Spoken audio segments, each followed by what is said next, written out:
নমস্কার বন্ধুরা, কেমন আছেন সবাই? আমরা ভালো আছি, আশা করছি আপনারাও ভালো আছেন। রন্ধনে শাশুড়ি বৌমার বন্ধন পরিবারে আপনাদের আরও একবার স্বাগত জানাই। আজ বাড়িতে একটু লাল নোটে শাক ভাজবো, তাই ভাবলাম আপনাদের সাথে আমরা কিভাবে ভাজি বাড়িতে সেটা একটু শেয়ার করি। তাই প্রথমেই কড়া বসিয়ে দিয়ে কিছুটা সর্ষের তেল দিয়ে দিলাম।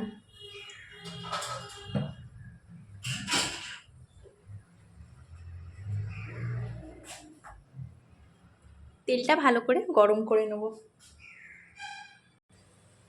এই দেখুন তেলটা গরম হয়ে গেছে। এবার এর মধ্যে দিয়ে দিচ্ছি দুটো ছোট ছোট শুকনো লঙ্কা।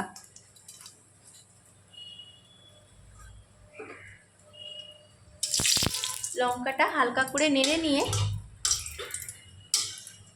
এর মধ্যে দিয়ে দেব থেতো করে রাখা কিছুটা রসুন।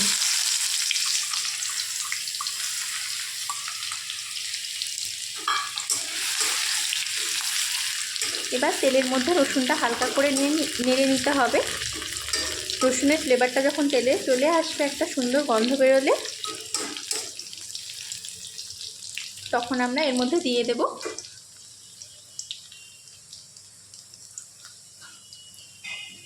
মিহি করে কেটে রাখা লাল নোটের শাক। আমরা ভালো করে ধুয়ে জল ঝরিয়ে নিয়েছি।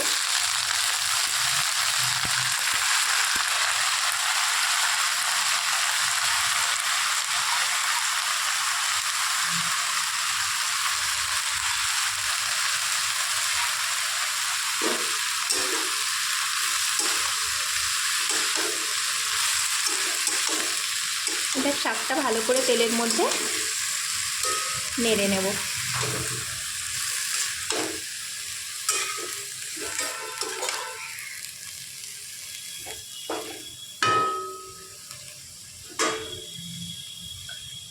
এবার দিয়ে দিচ্ছি পরিমাণ মতো লবণ।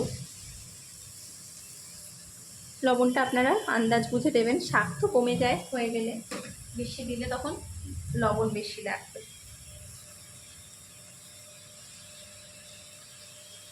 দেব খুব সামান্য একটু চিনি।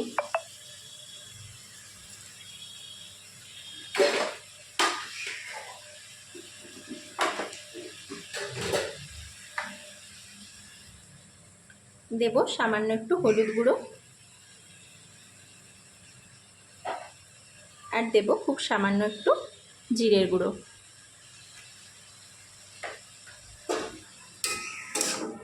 ব্যাস, রান্নাটা আর কোনো মশলাই লাগবে না। এবার শাকের সাথে হলুদ, জিরে, লবণ মিষ্টিটা ভালো করে মিশিয়ে নিয়ে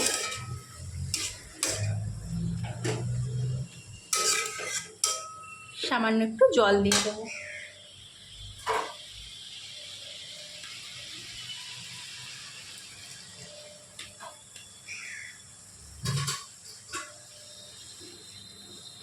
খুব সামান্য একটু জল দেবেন, শাকের ডাঁটাগুলো তাহলে সিদ্ধ হবে ভালো।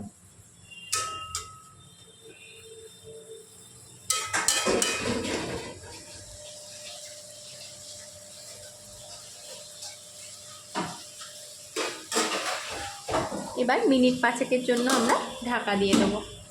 আসুন 5 মিনিট পরে আমরা আসছি। আসুন বন্ধুরা, দেখি আমাদের শাকটা কতদূর হলো।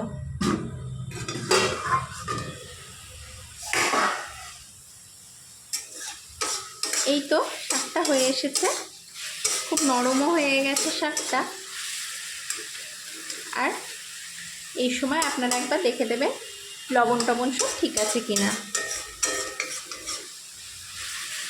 শাক তো একটু কষ্টা লাগে খেতে, একটু চিনি দিয়ে আমরা, আপনারা যদি না পছন্দ করে দেবেন না, তবে দিলেই টেস্টটা বেশি বাড়ে।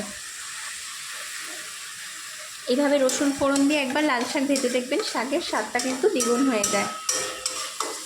সত্যি খুব টেস্টি হয় শাক ভাজাটা খেতে। চলুন, শাকটা আমাদের ভাজা হয়ে গেছে, এবার আমরা নামিয়ে নেব।